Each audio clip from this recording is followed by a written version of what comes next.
অন্যের বউ ভাগিয়ে নেয় যুবলীগ নেতার বিরুদ্ধে মামলা শিরোনামে সংবাদ প্রকাশের জের ধরে সময় টেলিভিশন পটুয়াখালীর স্টাফ রিপোর্টার পটুয়াখালী প্রেস ক্লাবের সদস্য মনির হোসেন বাদলকে বরিশাল সাইবার ট্রাইব্যুনাল আদালতে দায়েরকৃত মামলায় আসামি করার তীব্র নিন্দা, প্রতিবাদ, মামলা প্রত্যাহার সহ এ ঘটনার সুষ্ঠু তদন্ত ও ষড়যন্ত্রকারীদের বিরুদ্ধে আইনগত ব্যবস্থা গ্রহণ এবং সাংবাদিক হয়রানি বন্ধের দাবিতে মানববন্ধন করেছে গণমাধ্যম কর্মীরা।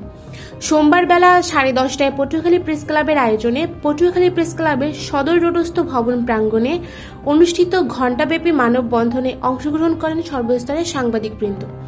এ সময় বক্তব্য রাখেন পটুয়াখালী প্রেস ক্লাবের সাবেক সভাপতি স্বপন ব্যানার্জি, সাবেক সভাপতি জাকির হোসেন, সহসভাপতি অ্যাডভোকেট সোহরাব হোসেন, সাবেক সাধারণ সম্পাদক জালাল আহমেদ, সাবেক সাধারণ সম্পাদক মুফতি সালাউদ্দিন, মুজাহিদুল ইসলাম প্রিন্স প্রমুখ। বক্তারা বলেন, বাউফলে স্ত্রীকে ভাগিয়ে নিয়ে যাওয়ায় অভিযোগে যুবলীগ নেতা আরিফুজ্জামান খান রিয়াদের বিরুদ্ধে মামলা করেন জনৈক মাইনুল ইসলাম।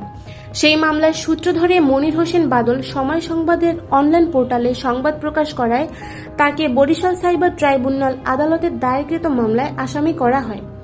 সাংবাদিক হয়রানির এ ঘৃণ্য ষড়যন্ত্রের তীব্র নিন্দা ও প্রতিবাদ জানানোর পাশাপাশি সুষ্ঠু তদন্ত, ষড়যন্ত্রকারীদের বিরুদ্ধে আইনগত ব্যবস্থা গ্রহণ এবং মামলা প্রত্যাহারের দাবি জানান বক্তারা। দ্রুত সময়ের মধ্যে মনির হোসেন বাদলকে এ মিথ্যা মামলা থেকে অব্যাহতি প্রদান না করা হলে কলম বিরতি সহ আরও কঠোর কর্মসূচি গ্রহণের আলটিমেটাম দেন সাংবাদিক নেতৃবৃন্দ।